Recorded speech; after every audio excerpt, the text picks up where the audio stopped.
Hi, welcome to Hollywood Crime Scene. This is Rachel Fisher. Hi, this is Desi Jedeikin. We're going to start off the show thanking our Patreon contributors for the week. Thank you guys so much for the support. This week we had Nadia, Elizabeth, Lucia, Veronica, Rochelle, Tara, Kay, Jeff, Leslie, Kelly, Jason, Fenella. We had BW, Cedra, Angelique, and Joshua just upped his pledge. Thank you guys. Thank you guys so much. So I guess we have to start with our recap of Versace. Yeah, I just watched it, so it's very fresh in my mind. I just got an out reply from my friend and one of our listeners, Frederick, and he was like, ugh, did you watch Versace? And I was like, are we talking about the same episode? Because I actually really liked this episode. I liked this episode too, and I do feel like, I wish they did it in order. I feel like I'll never accept the fact that they did it in reverse order. Yeah, and we say that every single week. But this episode even showed it more. Like, I was thinking that too, because I really actually, it's funny because when Frederick said I'm assuming that this was the episode he didn't like, I was like, oh, really? Like, because I actually liked this episode. Right. I thought it really showed a good window into sort of the catalyst for Andrew Cunanan developing this sense of entitlement and sociopathy and pathological liarness. Yeah. I don't know. It's fine. No, I mean, his father fucked him up big time. I don't know if he was born predisposed to anything, but just watching what happened to him, I feel like. Also, were they like hinting that he was molested by his father? Because that was another one of those like the HIV with Versace. It's kind of hinted at, but never really. I looked it up because I thought that was the direction they were going to go in when there's a scene where they are moving into this really nice new house, and the father leads a 10-year-old Andrew Cunanan up to the master bedroom, and it's sort of implied that, this looks kind of like molesty, like something molesty is going to happen right now, but it didn't happen. But they did showcase the closeness that they had. Regardless of the molestation, it was a weird closeness. It was a weird relationship that they had, which was true and was confirmed, because I did do a little bit of digging after I watched the episode to see what was true and what wasn't. I read this Vanity Fair article that did confirm that Modesto Cunanan, that's the father's name, that he did favor Andrew over the other children.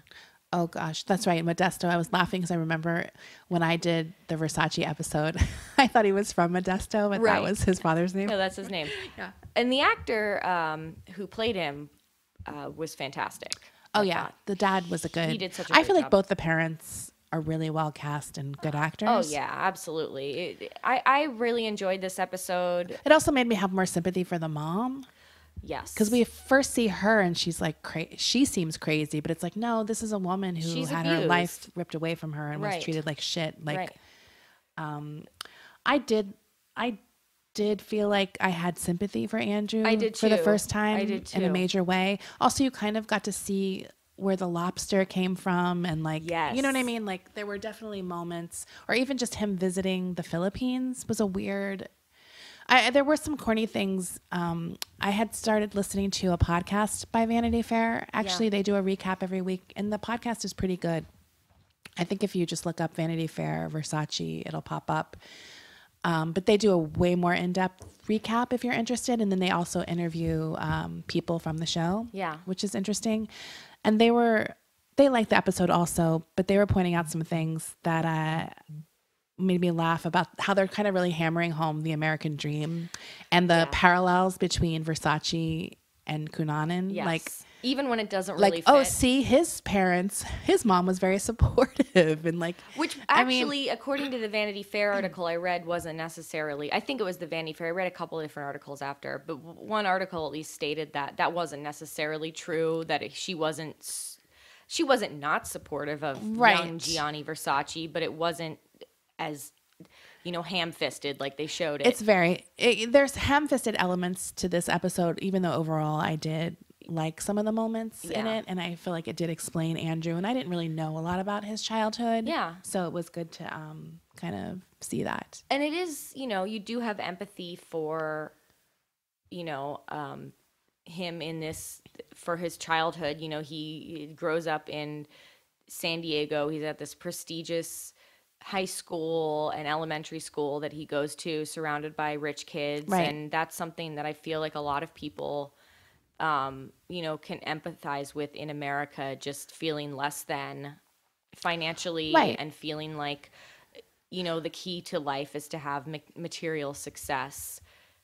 Well, and it was sort of, I can't remember who said it. I think it might have been said in some other episode, maybe by the Terry Sweeney character, where it's like, you want it all, but you don't want to work for it. And I feel like this is where we see Andrew thinking he deserves it. And his dad basically said, you're special, you deserve everything. But it's like, no, but you have to work. Like, his dad seemed like a hard worker, actually, who but his dad, his bullshit was based on something. Like, his dad was a smooth talker and bullshitter too, I think. He was. But he kind of got, the thing I thought was like the most abusive in this episode was when he lied to them about getting the job, about not getting the job.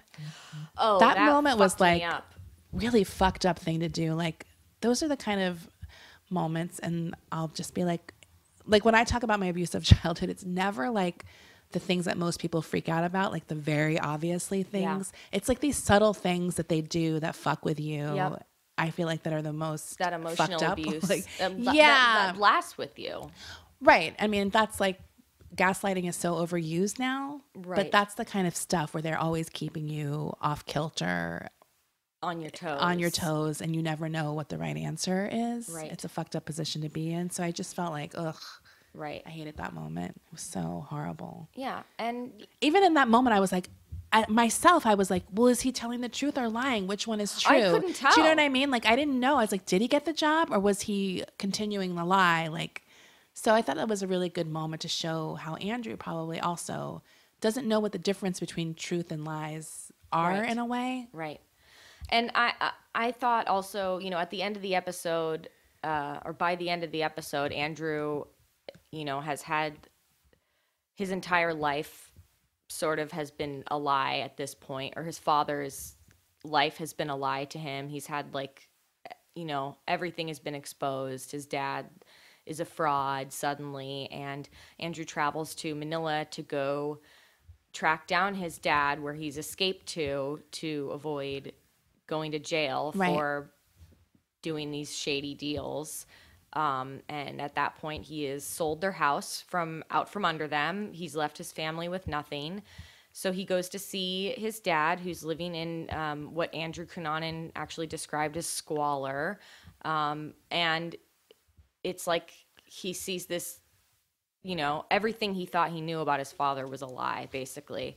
But instead of one of the articles I read put it like, instead of learning from that situation and growing from that situation, or accepting that is something, I mean, which is like that takes a lot of emotional sort of maturity to like learn and grow from that situation, especially when you're like 18 years old, and you've been traumatized by this situation. But he immediately goes into, I'm just going to lie about it and pretend it never happened. Well, and you can also see that some of his lies are actually based on truth. Right. Like things that I thought were all lies, that your father was a successful stockbroker and you know what I mean? That he was actually, for a moment. A lot of that stuff was based on truth. Right. So it's like, he's not as big of a liar on some issues as he is others, but you can see how it all gets muddied. Yeah.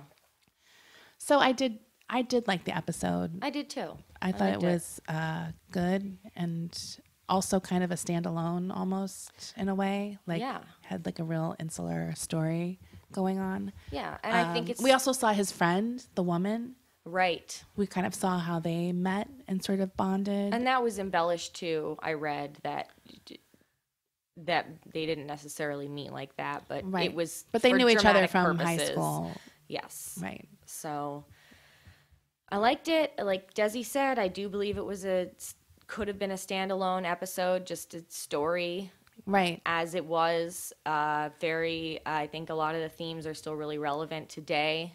Yeah. Just living in like a capitalist society. Or can you even imagine like Andrew in the age of social media? Like what he would have done? Oh, I know exactly who he would have been. He would have been a Snapchat or a Instagram star.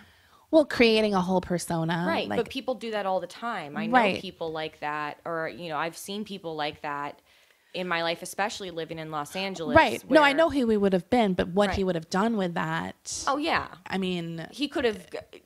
That might have given him something. Right. Even though it's totally hollow ultimately. Right. But yeah. Maybe that's what's keeping, what's that guy's name? Logan Paul. Oh, from going on a serial killing spree. Maybe. He should go on a suicide himself spree. Sorry. Someone tweeted something that made me laugh where they were like, I just found Logan Paul's body hanging in the forest, but I didn't film it. Or something like that. Jesus. And I was like, that's dark. That's so dark, even I noticed. But like that's the kind of, I feel like that's like a similar kind of mental. Right. A lot of these narcissistic sociopath, borderline sociopaths, they have this outlet now. It's all about I don't know if it's good or bad. Like, I don't know that it's necessarily keeping people from murder. It's bad for us because we have to see them, whereas normally we wouldn't know about them until they killed somebody. But I don't know that it's necessarily all of them would end up murderers. But it's like, it's giving them this outlet that they wouldn't have had 20 years ago. And that's our hot take on it. Yeah. That's the hot take of the show. Follow us on Twitter. So, well, it's kind of interesting. I just realized this story. Sometimes when I'm trying to figure out what I want to do, I'll look up online sort of what's an anniversary that's coming up this month or whatever to tie it into something that happened. And that's what I did this month. And it actually was a story I had been wanting to do for a while. Yeah. And now that we're talking about Andrew Cunanan, I do feel like there's some parallels there between these two people I'm going to talk about today. So when I was looking to see what anniversary there was this month or this week even, there was one that happened on March 17th. So yesterday, St. Patrick's Day, was the anniversary of this crime I'm going to talk about today. And that crime is the club kid killing. Do you guys know this? Like you're going to answer? I know So it's the murder of Angel Melendez, who was a famous club kid. And he was murdered by two other club kids, Robert D. Freeze Riggs, and sort of the founder and ringleader of the whole thing, Michael Alig. If you don't know, the club kids were kind of a group of New York City party people. They actually went from like the late 80s all the way into the late 90s. So if you don't know about them in particular, you might have seen the movie called Party Monster, which starred Macaulay Culkin, and he played Alig. And that's based on the book Disco Bloodbath, which is an amazing title, by the way. And that book is by James St. James, who you might know because he is kind of around still. Who Rachel has met and has a good story about James St. James. Oh, are you talking about yourself? Myself. I was like, who's Rachel? I'm sorry. I'm speaking in my third person. I was like, Rachel who? Well, he's also been like he's been on RuPaul's Drag Race, and he's been a judge on Top Model. Yeah, he's everywhere. He's in that world of Wonder. Is that what it's called? That like media company that has like a website. I think it's called that. Do you want to tell your story now? I'll tell it right now. Okay. Coincidentally enough, it involves Frederick, who I mentioned at the top of the show. Okay. So, well, yeah. I mean, I can see. Yeah. So Frederick and I, this was like 2 years ago. We were at a drag show, and thank God I looked cute when I met him. Oh my God, I looked so cute that night. Frederick did my makeup in full Susie Sue drag. Yeah. Oh, great. And we were both, and he was dressed. I forget who he was dressed as, but Frederick was in drag, and he looked amazing. So we're at this show, and we're at the bar trying to get some Coca-Colas, 'cause neither of us drink.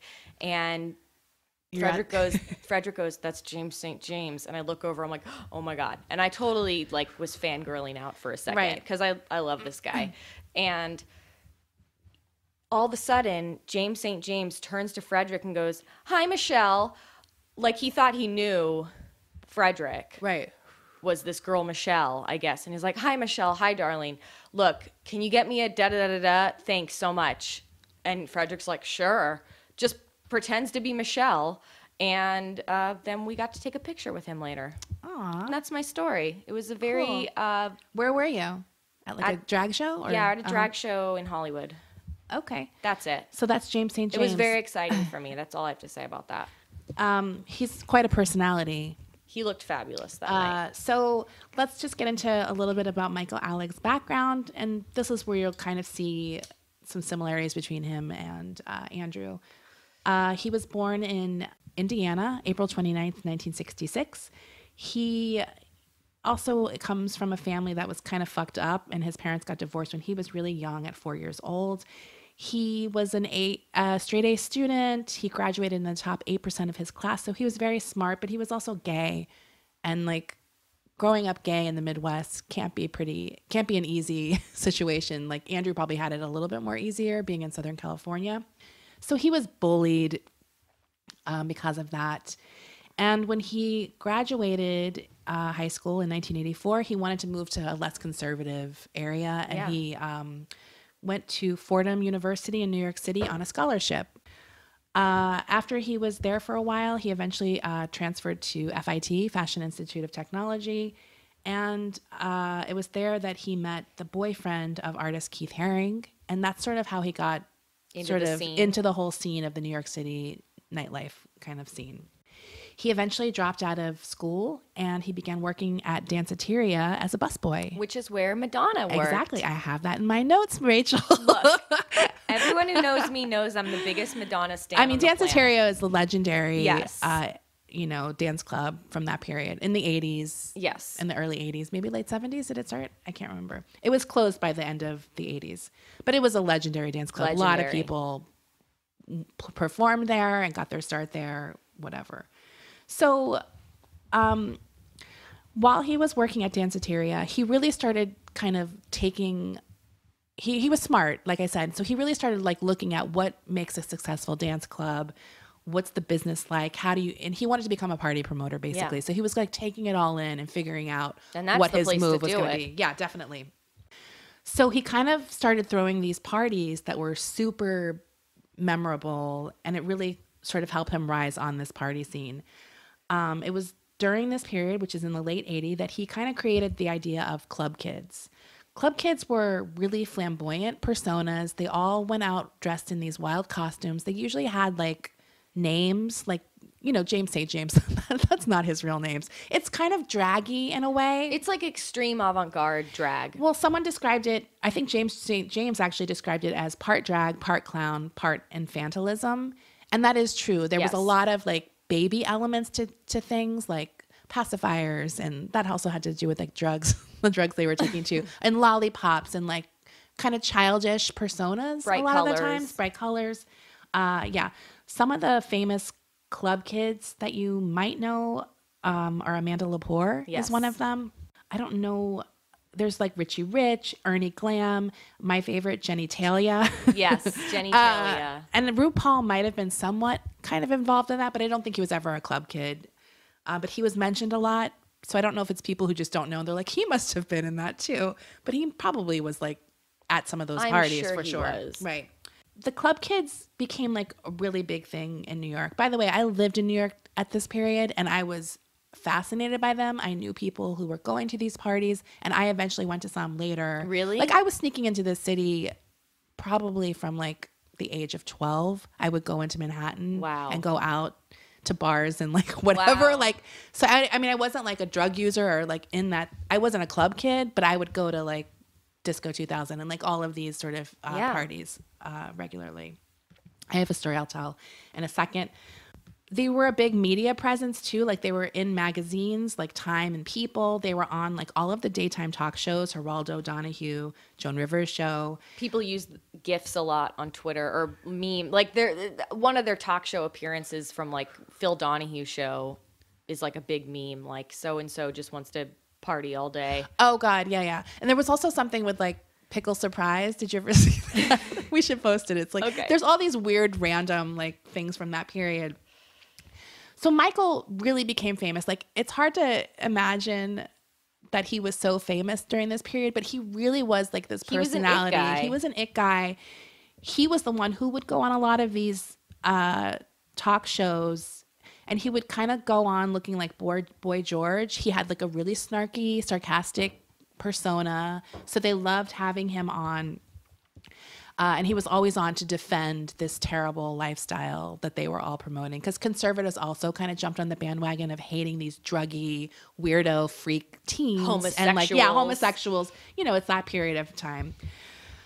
And he was also sort of, in New York, he revitalized this club scene that had basically started dying down by the time Danceteria closed. So it was like these remnants from the 70s. And now in the early 90s, it was like sort of this new thing happening after sort of a dead period for a while. At some point in 1988, he was hired by the owner of the Limelight, a man named Peter Gatien, who was like a really wealthy club owner. And I'm going to get a little bit more into him later. But it was like the best job you could get as a club promoter is working for him. At some point, Gatien's club empire employed like 900 people. So it was really big. In addition to the Limelight, he also owned all of these clubs, and I've been to all of them: Club USA, the Palladium, and Tunnel. They were all the biggest clubs in New York at that time. So as I said before, these parties that he would throw were like havens for gay kids, drag queens. People were wearing costumes like fairy wings, chicken suits. I mean, it was really like insane. He would also throw these impromptu parties that were kind of like early versions of flash mobs, where they would just show up in a subway car at a random McDonald's. So these club kids were like everywhere in New York City. And it was just like this crazy, I don't even know what to call it. It's like an art installation. Yeah. I mean, it was very Andy Warhol factory kind of thing, but they were out. Like, it wasn't at some apartment where the regular people didn't get to see them. Right. People would see them. They would just show up, and everyday people were surrounded by these kids. In the beginning, they were completely anti-drug.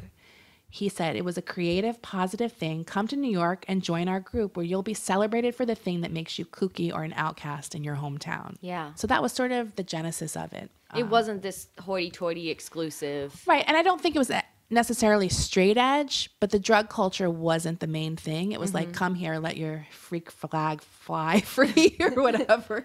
So one of the people who kind of started writing about these kids was a Village Voice columnist named Michael Musto. Yes. And he's like he worked for the Village Voice for a really long time, and he was kind of like the gossip columnist. And I used to read him religiously when I was that age. And he would talk a lot about the stories and sort of the bad behaviors that would start coming out, not necessarily drug related or anything criminal, but just like people peeing on glowers. They were glowing. Fuck you. Peeing in their drinks or peeing on them. There was some story that Michael himself had peed on a bartender, like from above in the rafters. Not everyone's into that. Right.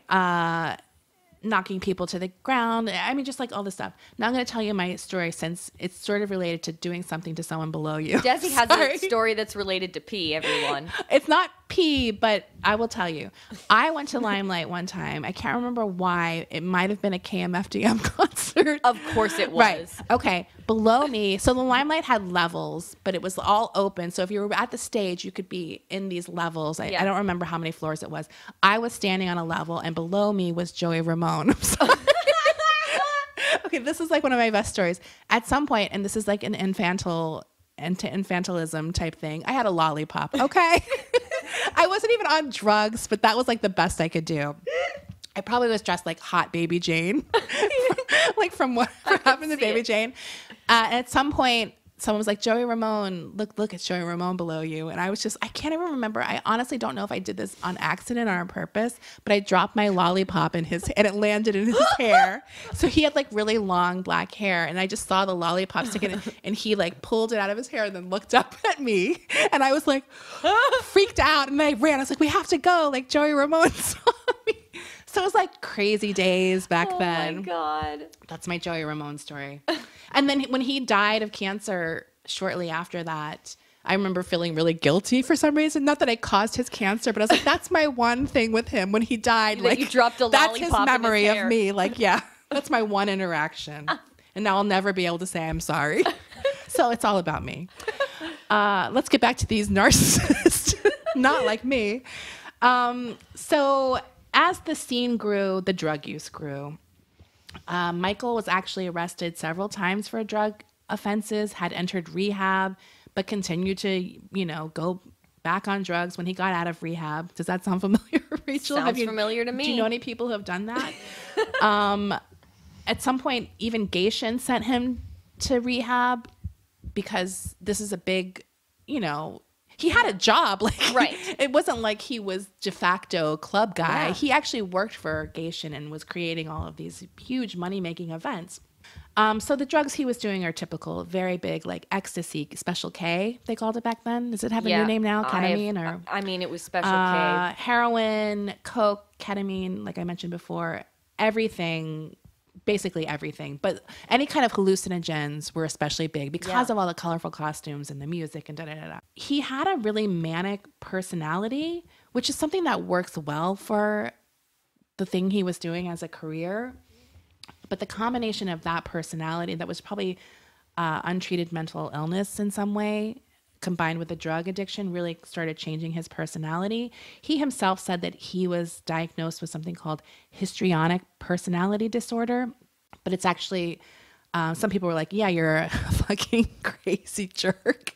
But that's actually a real thing. It's a real personality.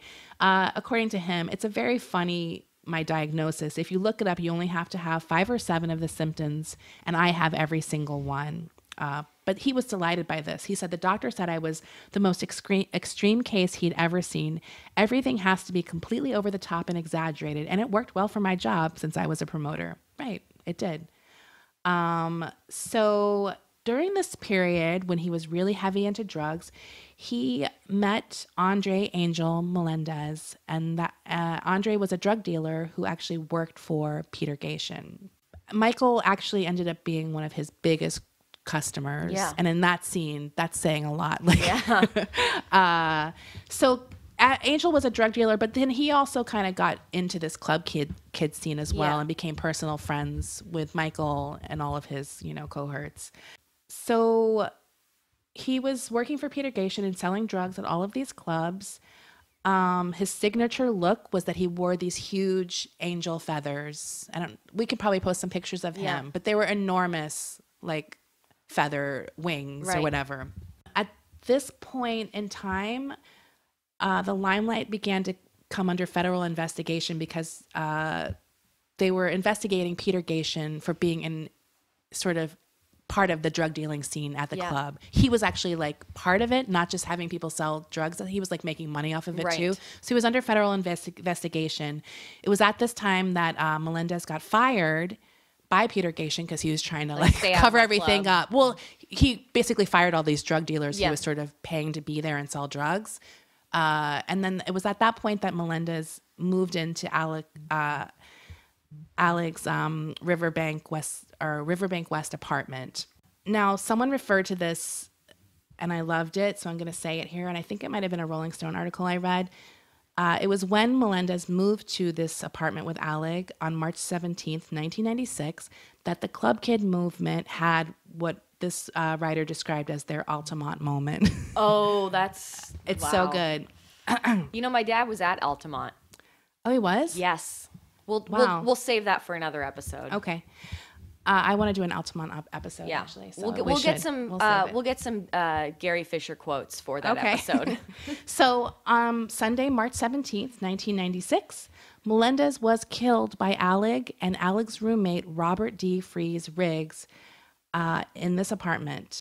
Both of the guys, and possibly Angel, I don't know, were on heroin, ketamine, cocaine, and rohypnol.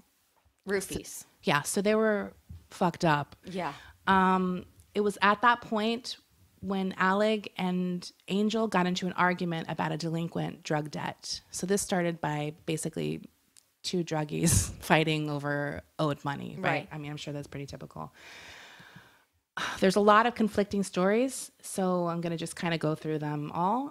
According to statements by Alig and Riggs, the confrontation at some point became violent, and when Melendez had Alig he was beating the shit out of Alig, I guess, or hitting him or had him down. That was when Alig cried out for help, and Riggs came in and hit Melendez on the head with a hammer until he went down. After Melendez went down, Alig apparently smothered him either with a pillowcase or a sweatshirt, depending on which story you believe. And then there's this really crazy rumor, I'll get into it later. He supposedly poured a cleaner or a chemical into his mouth and wrapped duct tape around his mouth. While he was still alive? That's sort of not really known. Okay. At that point, they had his corpse in a bathtub and they covered it with ice. This detail is insanely 90s to me. They sprayed it with Calvin Klein Eternity to stop the smell. Jesus. I mean, this is like the drug addict move of all time, right? And then they continued to party for 8 to 9 days in this apartment with people coming over, and just like they had shut off this bathroom from people being used. Toilets broken. While the body is like rotting in the tub, okay? At that point, they kind of decided, while the Calvin Klein Eternity isn't working, we need to figure out what we're going to do. According to Riggs, they went to Macy's and they bought 2 chef knives and a cleaver. They dismembered Melendez's body. They cut off his legs, put that in a bag. They cut off his head with the chef's knife and a cleaver. They put everything in separate garbage bags, including his head. They decapitated him. And then they stuffed some stuff into garbage bags and some stuff, I guess, into boxes, depending on the size. Afterwards, he and Riggs threw the box into the Hudson River, all the different boxes and bags, and I guess some of it was in a duffel bag too. There's some different sort of things, like Riggs, according to Riggs, like they put the body into a yellow cab and then took it to the West Side Highway around 25th Street. And once the taxi drove off, they threw it into the river. But Alig actually said that the cab driver actually helped them, but that was never proven at all. Right. There was the chemical I mentioned. That was one of the first rumors I remember hearing, that they injected him with Drano, and that was how he died.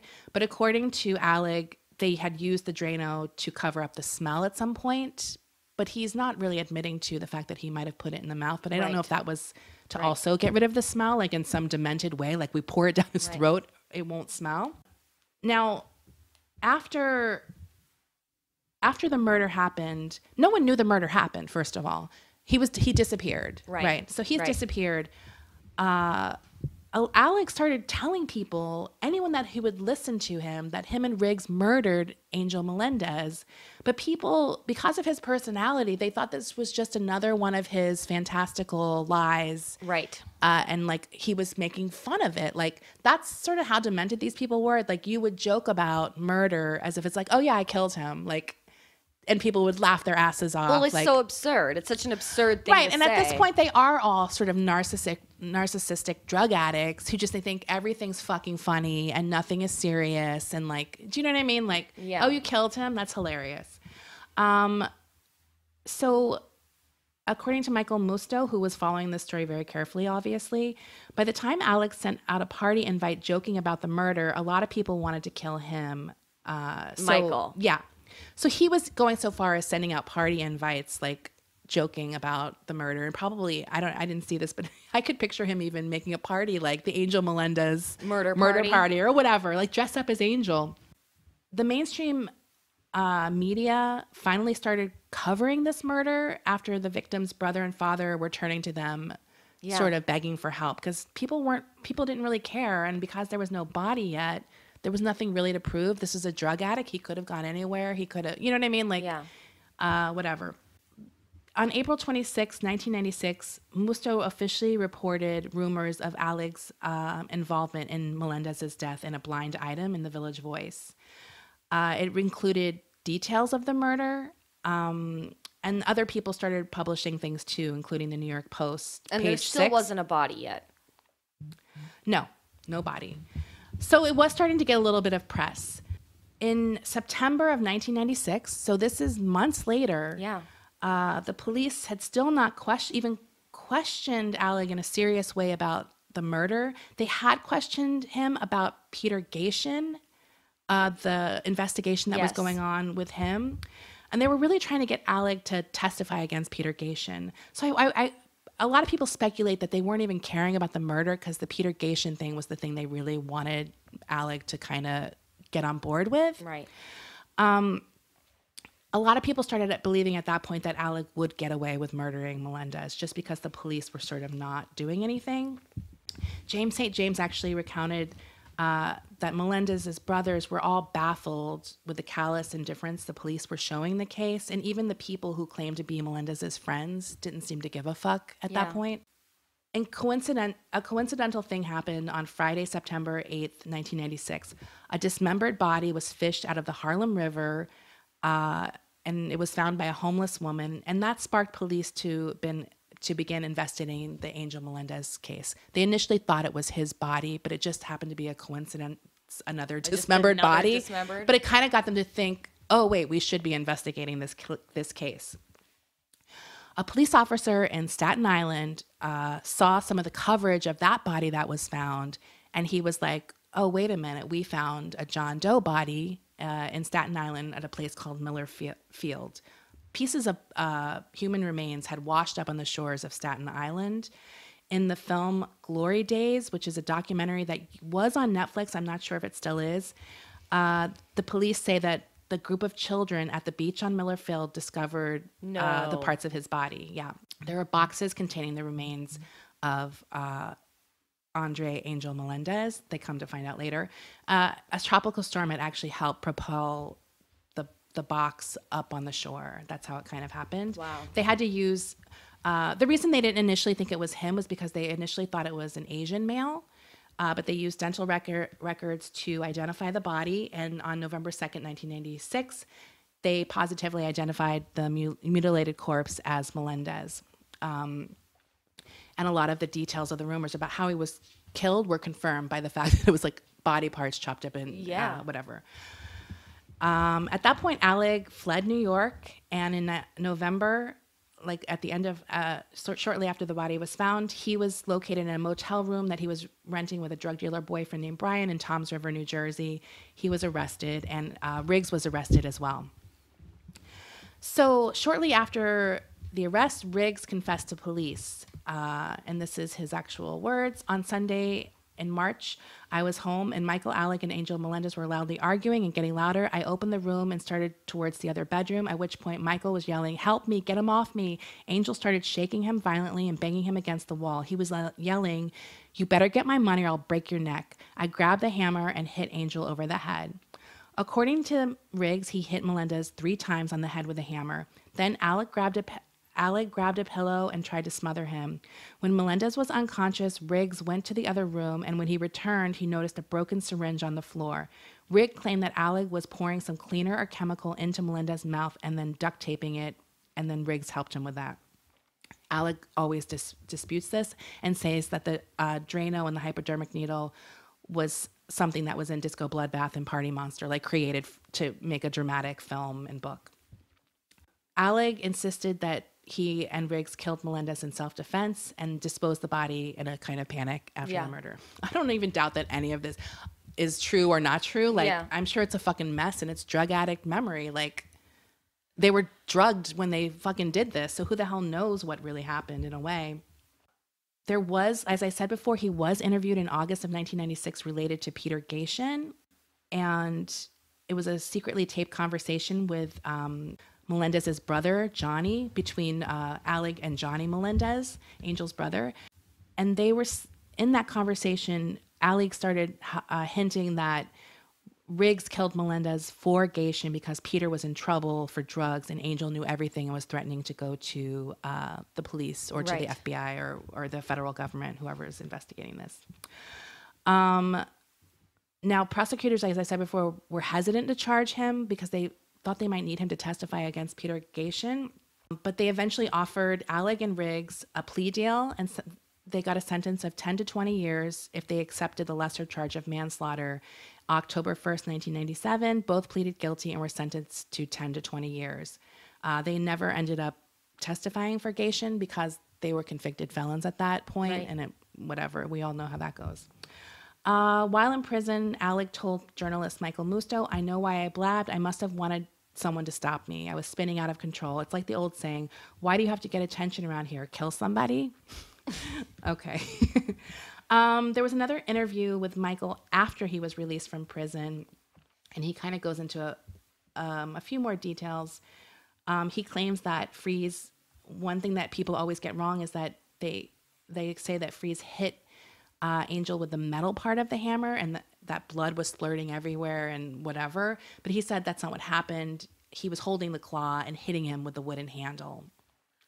So it wasn't the metal part. Well, that's according to Alig. Right. And I feel like he feels that makes it seem less intentional. Like, I was just trying to stop him. I hit him with the wood. Obviously, if you hit someone with the claw of a hammer, they're going to die. They're going to die probably.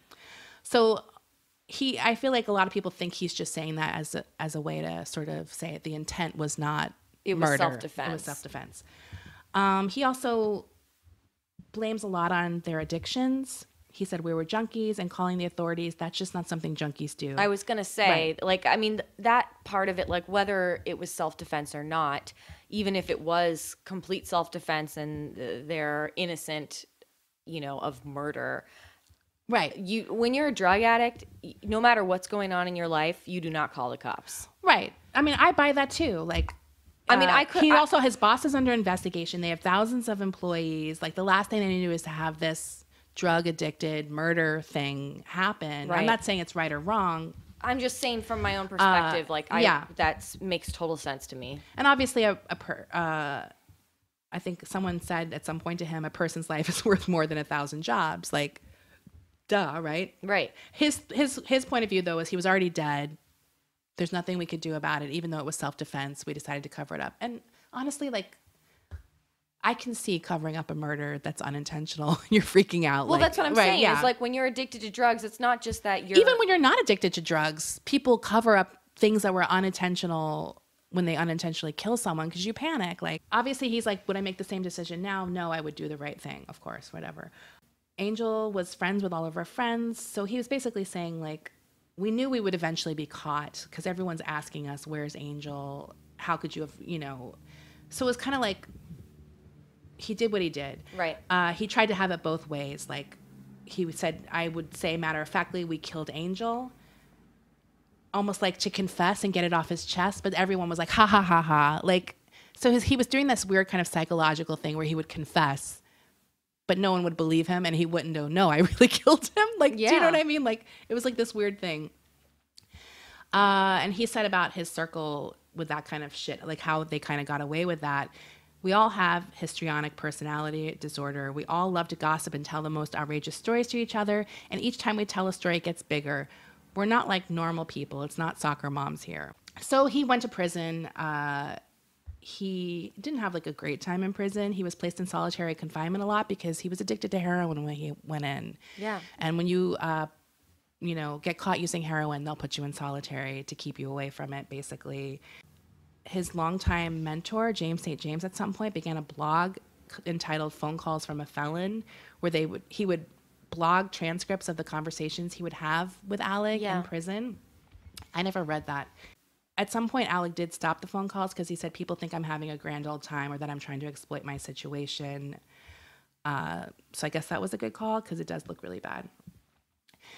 He became eligible for parole in 2006. At his first parole request, it was denied, and it was reportedly parole officers had watched the film Party Monster and kind of were like, fuck this shit. Sucks. Yeah.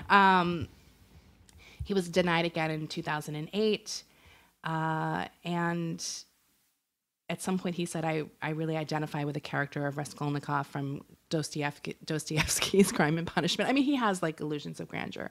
In 2009, while in prison, he finally stopped using drugs and was sober. I'll get into whether or not that sobriety is still around. One sort of thing that's relevant to Rachel and my interest, Twitter. A year before he was released in 2014, he had a friend tweeting for him, like set up a Twitter account and tweeting for him. Some of his tweets were like observation about daytime TV and pop culture. How did Justin Bieber get his hair to stand up like that? Why was everyone so mean to Madonna? Like all of this kind of stuff. So he's like basically the same sort of empty, like whatever pop culture obsessed person that he was back then, I guess, in a way. And then he'd joke about prison life too. Like, I just look adorable in my mess hall whites and my hairnet, because I guess he worked in the kitchen at prison. I kind of actually prefer that than if he would have been like so sanctimonious. Right. I mean, I don't really care. I mean, but you think about the victim's family probably not being and too yeah, amused why by was it. everyone so mean to Madonna? Right, exactly. That's like the real that crime. tweet. So as we mentioned before, he left prison. He finally got paroled in 2014. Riggs got paroled, I think, around the same time. And he was in a New York City that was completely changed. He was in prison for 17 years. So in the early days of his release, he actually drew up a list of pros and cons about kind of pursuing that life again, about being an attention-seeking whatever. One of the pros he mentioned was offering a new generation the example of what club kids once were, an inspiration for misfits. Among the cons was, by seeking attention, he'd feel like he was perpetuating the idea that he didn't care, that he was a sociopath, and it was all a joke, and that I thought it was cool to kill somebody. So he did have a curfew when he was out of prison. When he was on parole, he had an 8 p.m. curfew. And he did various things out of prison. He was on like a YouTube show. He started selling his art. But he really wanted to get back in that club scene. Also in 2017, he got into a fight with his boyfriend at the time. The police were called. And I guess Alig was trying to escape on a ledge or out a fire escape on the thing, and his boyfriend bit him. No one was arrested. But a quote from Alig after that incident was, "Love is a battlefield."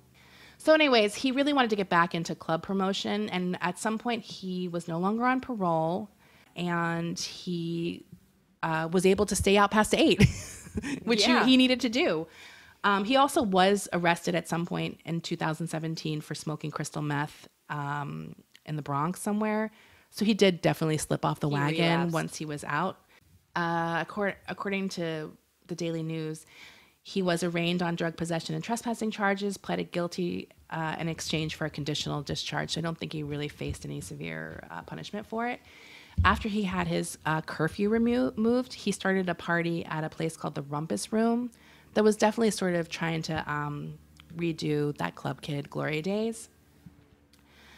He called it Michael Alex is free from parole. It's the beginning of the end, or the end of the beginning. So he was already kind of monetizing whatever infamy he had, right? There was a lot of controversy about this. Like, people were calling him a murderer on Facebook. Like, why would anyone go to this? Why would we celebrate a murderer? You're tacky. This is tragic. Right. So it was not like received very well. The backlash was so bad that Alig issued a statement saying that he would donate half of his paycheck to a drug treatment center, like half of the proceeds from that party to a drug treatment center, but no one gave a fuck. He still received kind of death threats. We're going to kill you. We think you should get the electric chair. And if the state didn't do it, we're going to do it. Yeah. So he got a warm welcome to the world of social media. The party actually, the initial party was kind of a bust. Not that many people showed up, but I do think he continued it for a while. I'm not sure if he's still doing it. Musto kind of reattached himself to the story.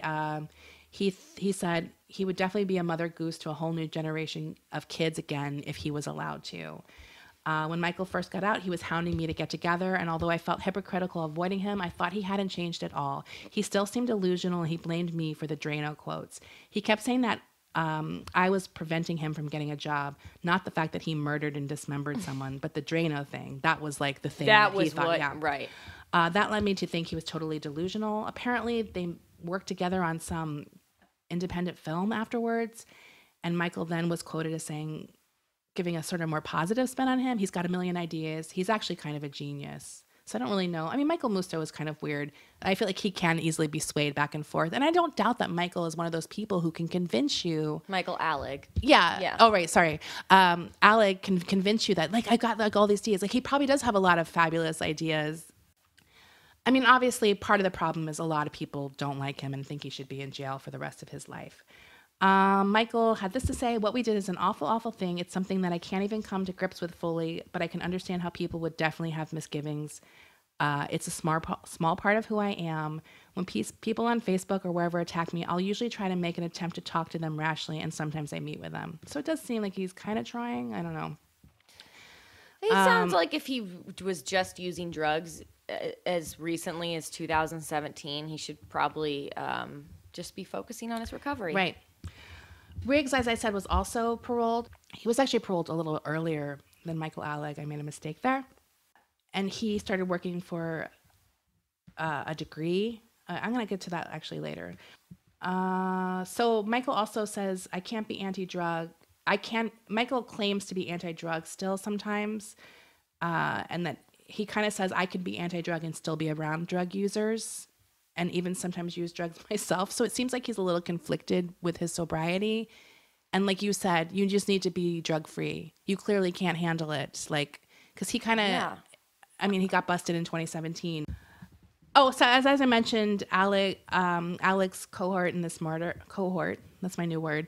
And he actually went to see CUNY, I think it's called, so like a university, a public university in New York, where he was kind of, he wrote one of his papers was called Robert Riggs, Urban Anthropology and Mass Incarceration. So he kind of was taking on all this college coursework, and he started it actually in prison, getting his degree. And he was accepted into a PhD program in sociology at NYU after he left with a fellowship. According to Alig, Freeze has always been really smart in a way that I'm not. I mean, so Riggs definitely seems to have turned his life around. He started taking the college courses in prison, and once he left, he was on that track and no longer doing the club kid thing. Now, I mentioned before the federal investigation into Peter Gatien, so I thought I'd give you like an update on that. He was acquitted of that whole thing. He was later arrested on tax evasion charges, and he did plead guilty to that in 1999. He was sentenced to a $1.6 million fine and a 60-day prison sentence, and eventually he was deported back to Canada, which is where he's from. And then, as I mentioned before, Alig is still trying to do the party thing. He kind of, as I mentioned, kind of can't get over the fact that people aren't able to separate the glory of the club kids from the murder. Like, it's all that people think about now or associate with the club kids. Here's a quote from him. "None of us were using drugs to have fun. It wasn't like, oh, let's do cocaine and go dance. It was more like, we need another line of coke to never have to face the truth that we were very self-conscious and uncomfortable in our own skins." Yeah, that's called drug addiction. And the irony is that we were spearheading a youth movement where the tagline was "Love yourself." People asked him, are you going to choose better friends? I mean, one of the people who did come to greet him in prison, a reporter was waiting, and he brought a toy hammer that was sort of like a joke. So it was like, a lot of these people haven't changed, and it's like, Alig, are you going to still associate yourselves with these people, like the bad people? And he said, "I have a hard time cutting anybody adrift because I have abandonment issues. So it's one of my big problems. I don't know how to tell someone no. I don't want to hurt anyone's feelings." So that's sort of the last quote I have from him on the matter, which is kind of horrible because it's like, you killed someone and you can't hurt someone's feelings. Like, he's a mess. Like, I feel like he is not well. As I mentioned before, there's a ton of media on this. I mentioned the documentary and the movie Party Monster, which is a fabulous movie if you haven't seen it. There's tons of television things like American Justice and like all of those type of Dateline type shows. If you want to search for them on YouTube, there might be some. There's a few books, and there was even a play based on the James St. James, or a musical based on it. For some reason, I wrote, I don't know why I wrote this. I said, "Now go listen to Stacey Q's Two of Hearts." What? I don't know. I must have heard it in one of the things I watched, like Stacey Q's Two of Hearts. Do you know that song? Yes, that's I like do. I picture that type of music as club kid music, where it's just like, who is this bitch? Like, she's famous because like we all decided we're just gonna love her shitty pop music. Like, that song is so shitty, and I know people it's so like shitty, that, but it kind of has this like nostalgia factor. I'll dance to it, but it's so shitty. So that's the story. That's basically all I could find. Speaking of where did this bitch come from, going back to the Versace episode, Andrew Cunanan was dancing to Samantha Fox. Oh, right, in this one scene, and I was like, yes, Samantha Fox. I got really excited. Yeah. No, there was that whole era where there's like female pop stars just kind of... I'm all about it. I like them. I love it. They did good. So yeah, that's that. That was great. Oh, good. Yeah. And seriously, Seth Green's performance, just side note, in Party Monster. Did he play James St. James? He did. Yeah. He's so fucking good. I mean, Macaulay Culkin's great too, but Seth Green, like, such a good performance. Yeah, it's good. He's amazing in that movie. Yeah. Now listen to this Two of Hearts. It's the demand I make of you. I can't believe Andrew Cunanan hasn't danced to it yet. Quite honestly. Honestly, I mean, that would make sense. Sort of. Yeah. Mm-hmm. I'm so hungry right now. Me too. That's all I can think of. Right. Like, let's wrap it up. Well, I just got this note. I just got this push notification from Grubhub. And it says, get Burger King delivered for free. Be the king of your couch. Swipe to order. And it's like, you know what? Fuck you, because that is totally a bad decision that I would make right now. Right. I'm thinking about stopping at In-N-Out on the way home, quite honestly. Okay. Lettuce wrap burger, okay? Lettuce wrapped. When I'm on my deathbed, I'm going to literally be so pissed at myself for every lettuce wrapped fucking burger I've ever eaten in my life. What a waste. It is so disgusting. I'm never full after Also, it's literally a whole head of fucking iceberg lettuce. It's like... Dude. I was like, dude, just give me 2 leaves. I don't need a whole fucking where's thing. The beef? I don't need 2 inches of fucking iceberg lettuce to hold a burger. And I always end up eating some of the paper. Always. But you know what's funny about lettuce wrap burgers is that I'm still starving afterwards. That bun really does fill Even you if up. I get a double. Yeah, I'm starving. I'm still hungry. It's an empty, hollow meal. It's a hollow meal. But anyways, it's not my fault the patriarchy exists. Desi woke up this morning furious about zoodles, which are zucchini noodles. Listen, I have an opinion about the zoodles.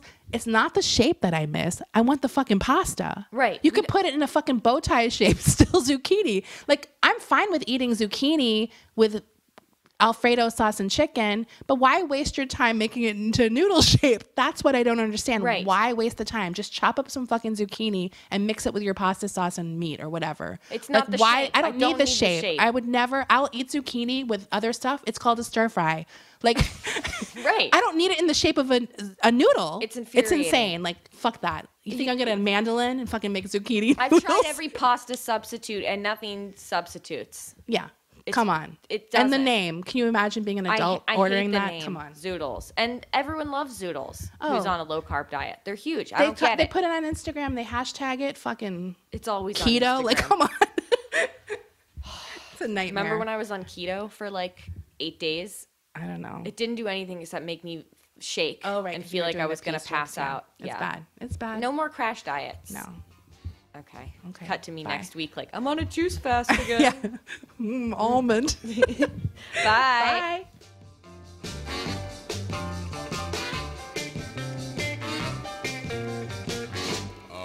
More taters, Mom.